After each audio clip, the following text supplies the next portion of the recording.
Take heart. God always uses imperfect people. That's good. Take heart. God always uses an imperfect vessel to do his work. That explains why some of you have to work with others of you in this church. God always uses an imperfect vessel. That explains why some of you are in this church. Because God always uses an imperfect vessel. God only used one perfect man. The Messiah, Yeshua HaMashiach, Jesus the Christ. He used him for the salvation of all creation. He was the only perfect man. Apart from him, take heart, because God always uses imperfect people. And many of the judges that we are going to study are less than perfect. We would not have chosen them. They could not have passed human muster. They could not have made the scale that human beings would have demanded. But God chooses and uses imperfect vessels. Verse 1 of Judges chapter 3. Now these are the nations of the world left to prove Israel. For by them, as have not known ways of war. Why did God leave all these nations, the Canaanites, in the land? Well, it's because Israel had never been a group of warriors. Israel was a group of slaves. Israel was a group of people who had never stood for their own or fought for themselves. And so God needed to leave somebody for them to learn to war from. He needed to leave somebody there that they could fight in order to learn the ways of fighting. Why do you have problems? So that God can develop you. Why do you have difficulties? Well, so that God can develop your abilities to overcome. Why do you have hardships? Because God uses them to force you to lean upon him as you move through life.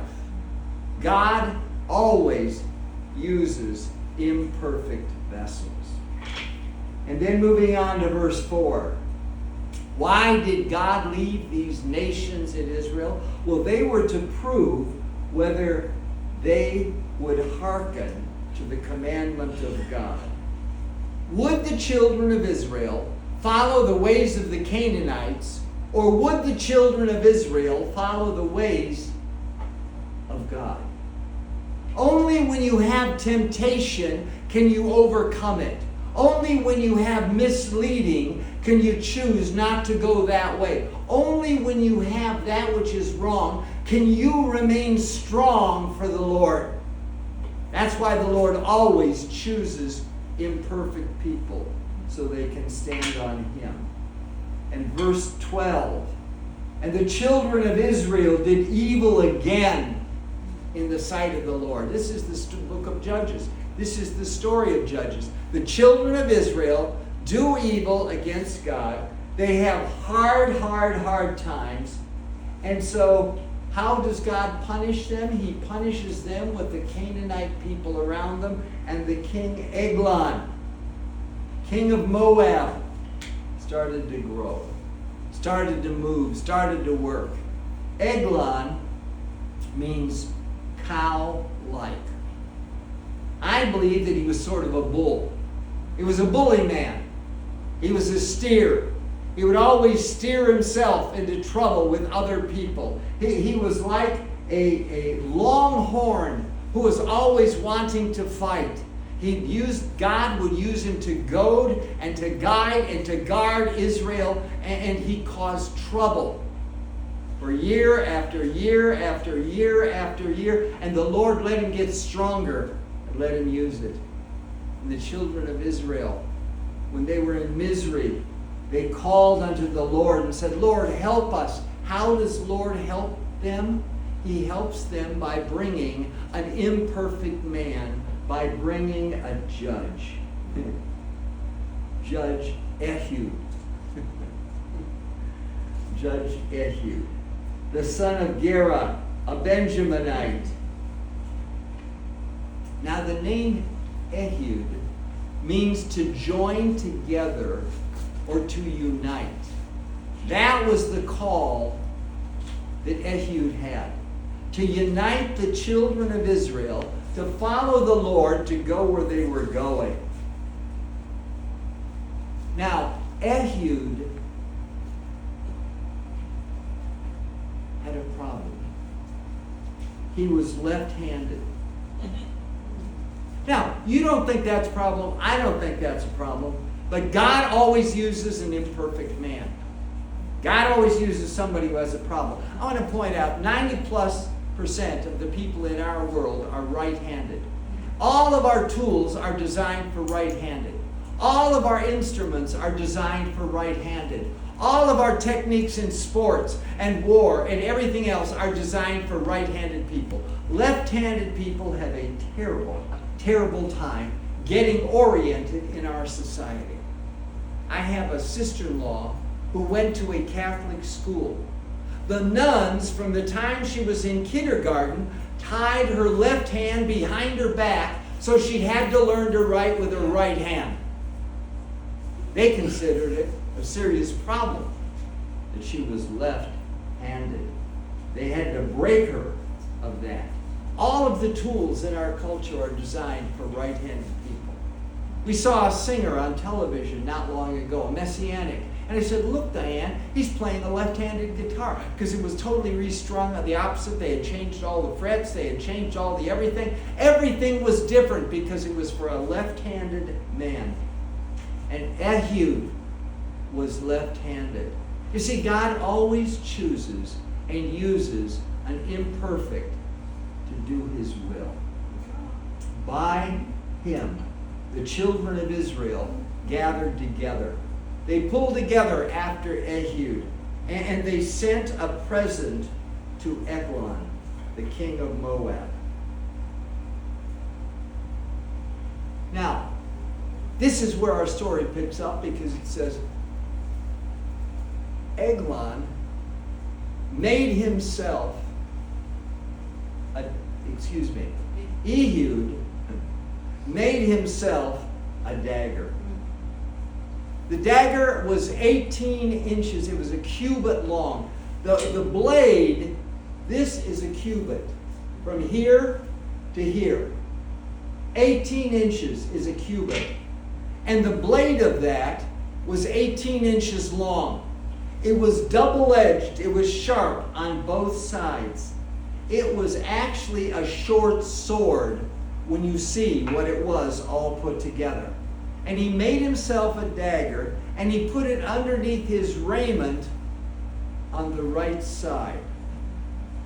You see, God always uses an imperfect person. So if you're an imperfect person, sit back and get ready for God to use you in life. Don't get left, because God is going to use you.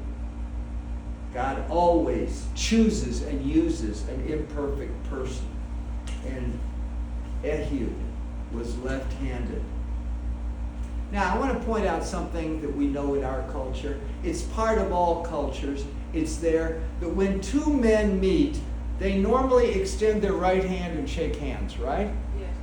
A man will extend his right hand, he'll show it. There's a reason for this, because in the Middle Ages, when men wore weapons and when men were fighters, they always carried weapons, and when you extend your right hand, you show that it's empty. You show that you're peaceful.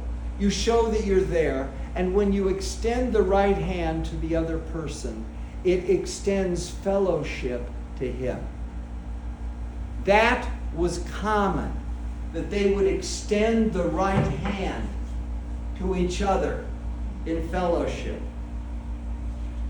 That was part of the culture and part of the peace that was there.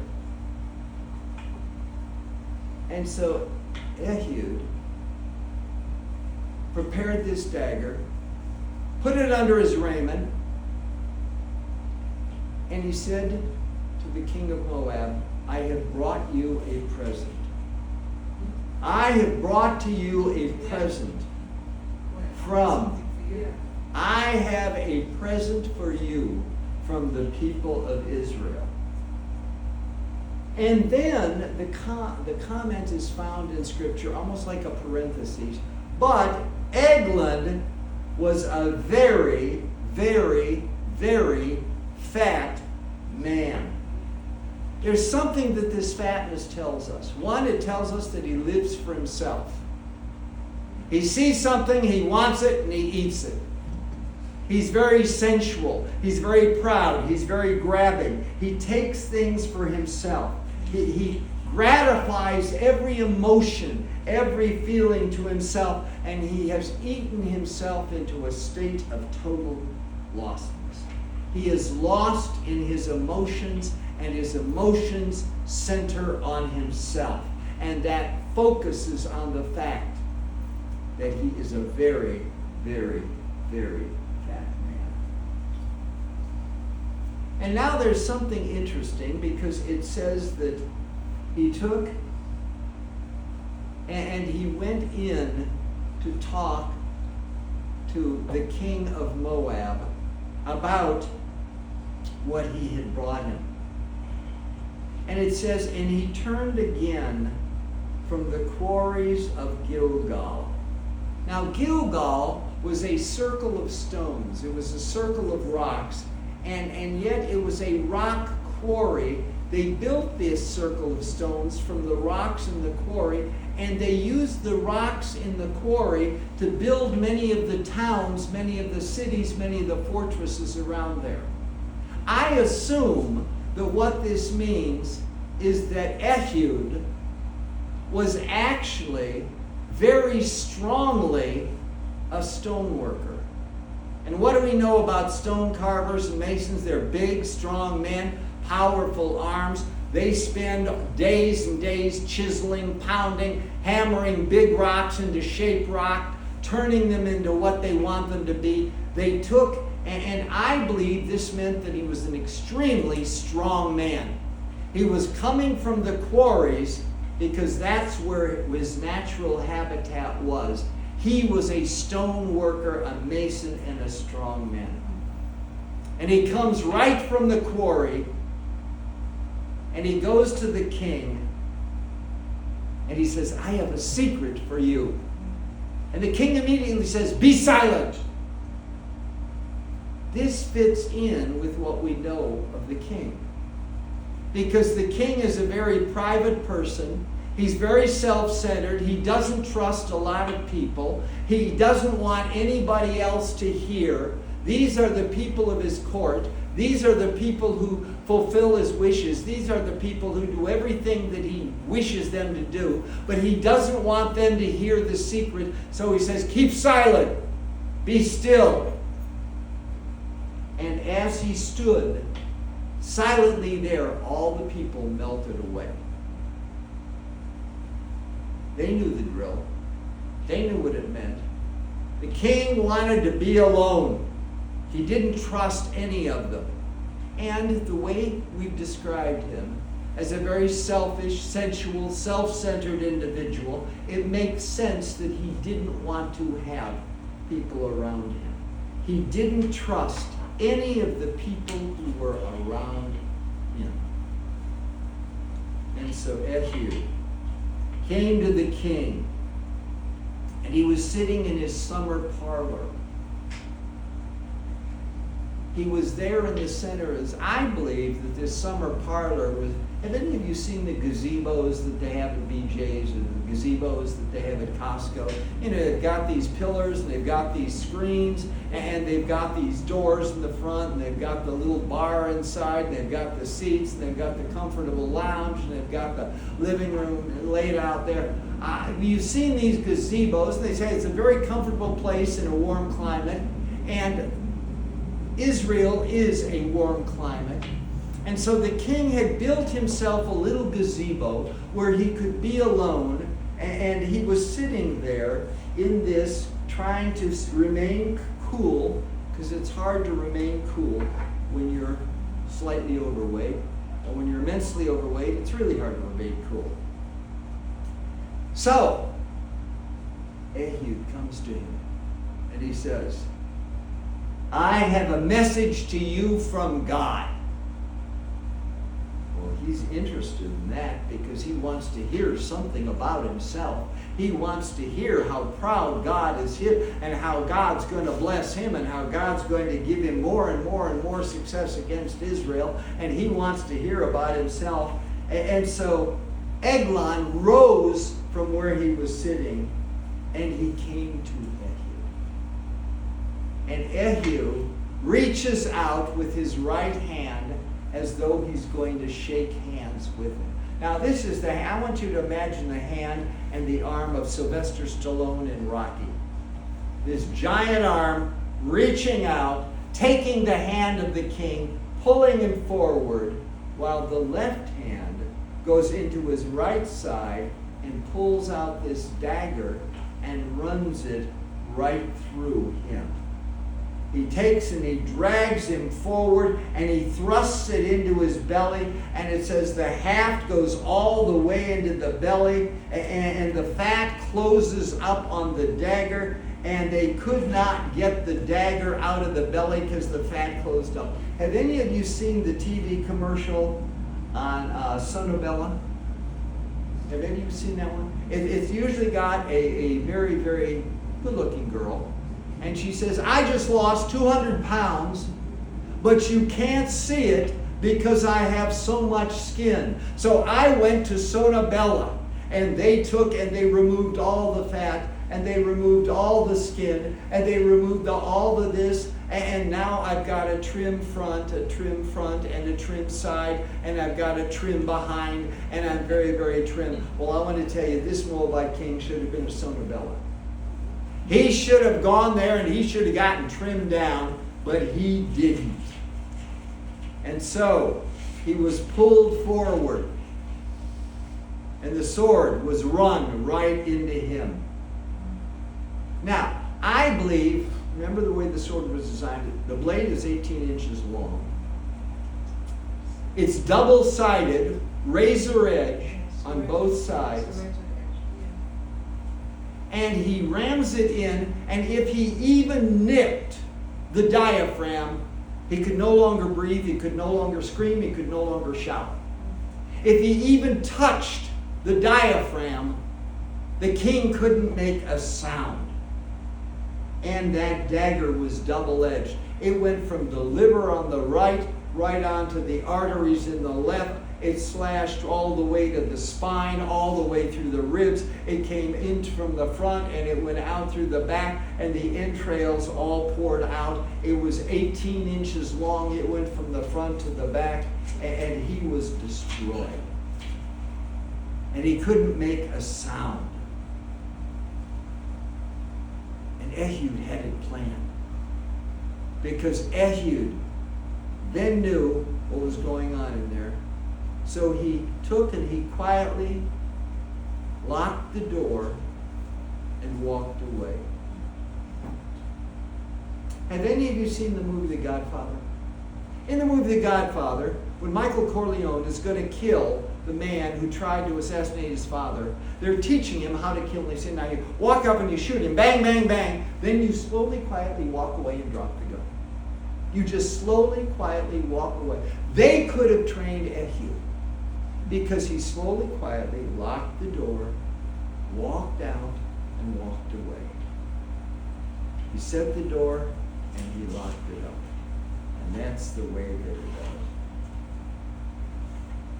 And when the servants came to the door, they found it locked. And they said, I like the King James Version, because the King James Version gives you some insight into what's going on. The real translation of what they said was, the king is covering his feet. The king is covering. Let me tell you about covering your feet in Arab terms.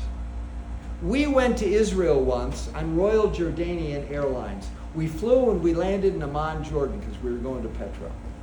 The king of Oman was in the United States talking to the president of the United States. So when we got off the plane, there was a whole row of tanks in front of us. And in front of the row of tanks, there was a row of guards with machine guns. Now, they were there to guard us. Now, I don't know if they were to guard us from them or to guard them from us, but they were there to guard us. And so, of course, women being women, one of our women said, "We got to go to the bathroom. We've been on a long flight. We got to go to the bathroom." So they gave precise instructions. They said, "Go to the second door on the right." Well, these ladies were in a hurry, so they went to the first door on the right. And when they got to the first door on the right, this was the Arab woman's bathroom. They walked into the room, and there was a slit trench down the middle of the room with water flowing from one end to the other. And on one side of the trench, there was a footprint in concrete. On the other side of the trench, there was a footprint in concrete.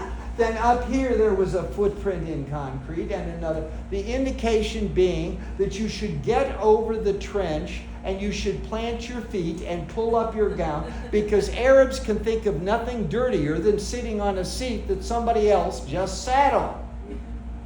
So they don't have any seats. And so what they do in their bathrooms is they simply squat over the trench and they cover their feet. Now, does the biblical understanding make sense? And they said, "Surely he is covering his feet." So they let him cover his feet. And after there was an astoundingly long time in which they let him cover his feet, they were ashamed of the amount of time it took. So they knocked on the door, and then they got a key and they unlocked the door, and they went inside and they found him dead.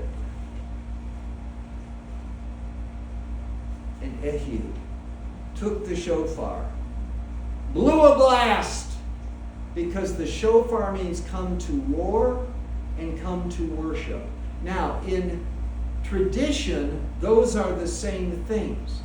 Because when you call them to war, you're warring against evil. When you call them to worship, you are warring against the evil forces in society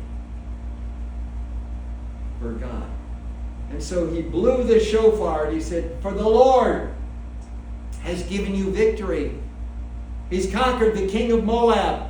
Come with me." And they rose up from all the 10 northern tribes in Israel and Judah. They all rose up. They all came together.